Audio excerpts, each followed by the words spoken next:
They have 10 minutes to present. After those 10 minutes, we'll have 5 minutes for questions. Judges will ask first, and then if there's any time left over, the audience will ask, okay? Before we get started, I want us to take a second and think about what a stereotypical wine consumer looks like. I'm sure we're probably thinking of somebody a little older, a little wealthier, and probably someone that looks like me, probably someone who's white. While this may have been true back in the 1980s, the 21st century is a changing world, and the wine industry must change along with it. As we study in the beating heart of the American wine industry, we wanted to look at what do these industry changes mean for minority consumers. Good afternoon.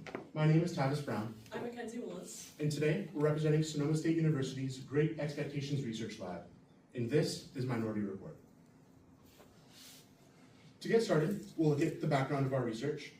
Then, we'll go into the body of literature we aim to expand upon, our research design overview, the evidence we've collected across our first 2 completed studies, the methodology we'll use for our 3rd study, and finally some research and practical implications of the wine industry.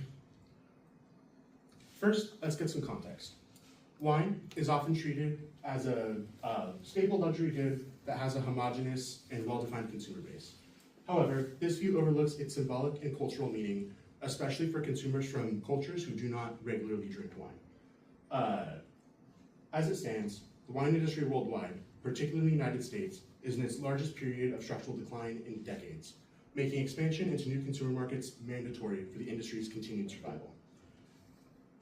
To point this out, the Latino and Asian populations in the United States, which form the largest group of immigrant communities in this country, have added roughly 11.2 million new potential consumers from 2010 to 2024. However, these groups remain vastly underrepresented in traditional wine consumption numbers. In the course of our research, we've discovered that the industry lacks an understanding of how non-traditional consumers interpret symbolic products in general. However, our research does not exist in a vacuum. So let's start with the big question. What makes cultures different from one another?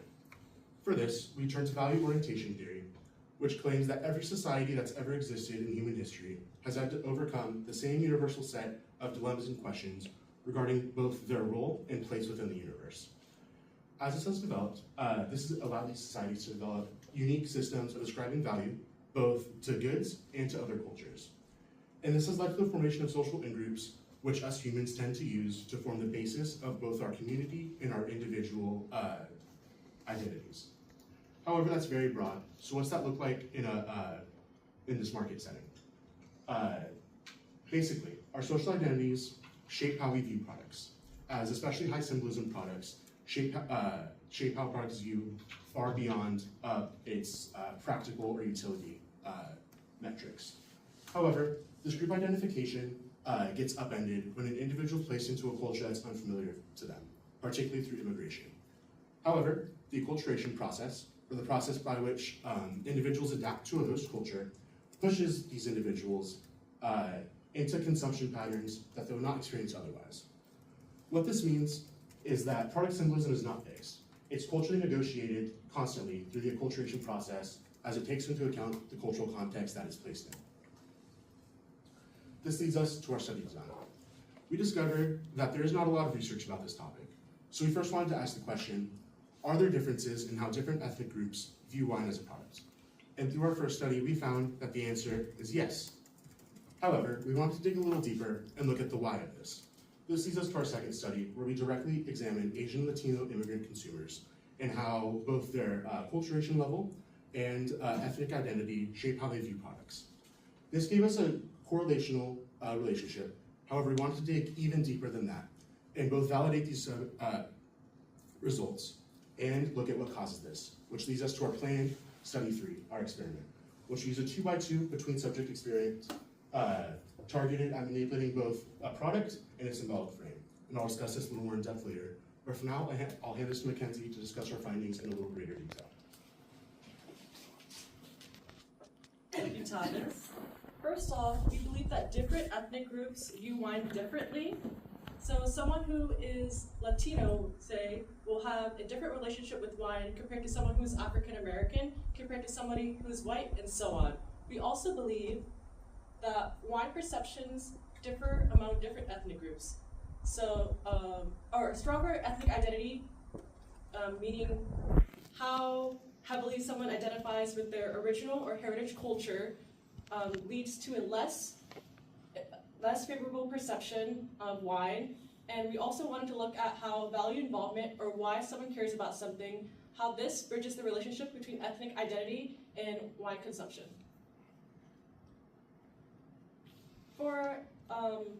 We bridged these ideas through our study here, and we looked at US respondents, and we decided to divide these into two groups. We have our non-minority consumers, who are white consumers. We also have our collective minority consumers. For our non-minority consumers, we found that they felt that wine was a bigger part of their ethnic culture, and that it was something that they felt was more familiar to them. And for our minority consumers, we found that they felt that wine was a signal of status, and that it elevated how others viewed them. And the chart here and the table here show the differing symbolic meanings of wine for each group. For our second study, since we know that there's differences between wine perceptions for these groups, we wanted to examine why these differences appear. And we turned to the literature-based measures: ethnic identity attachment, acculturation, perceived social value, and consumption intention for the study. Once again, we looked at Asian and Latino groups because they had significant and large immigration patterns to the US. Contradicting what we initially thought, a stronger ethnic identity does not suggest a less favorable perception of wine, and that in fact, a stronger ethnic identity leads to a higher perceived social value of wine.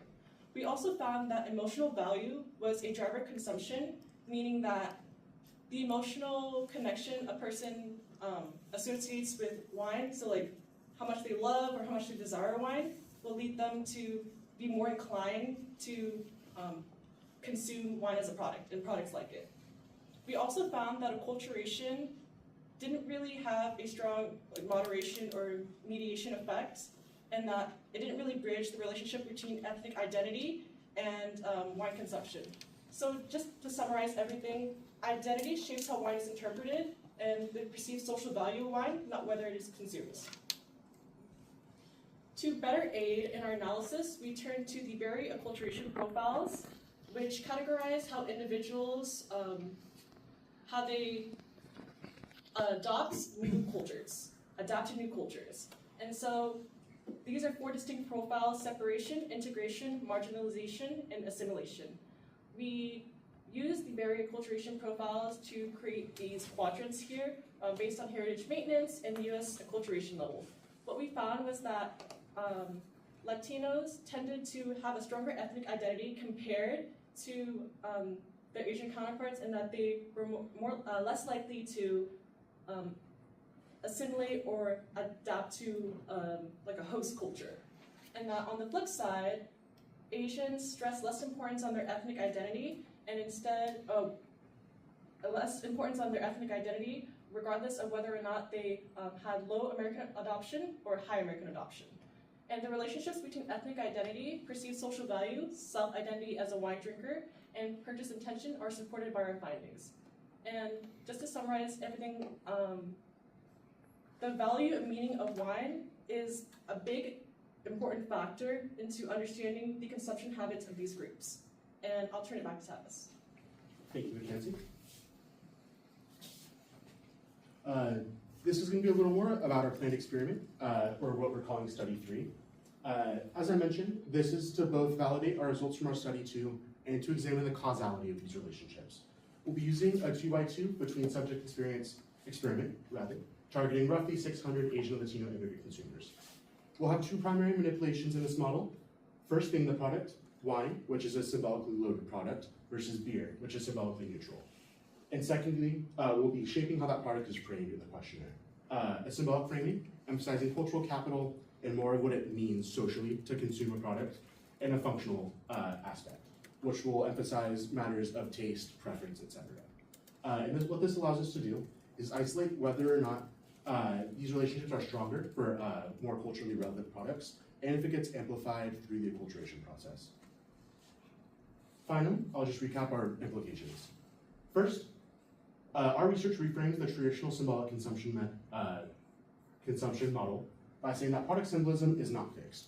It's being constantly negotiated and renegotiated via the acculturation process.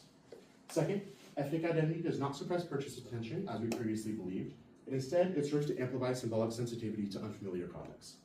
And finally, social value shapes product interpretation, while emotional hedonic value ultimately shape to consumption.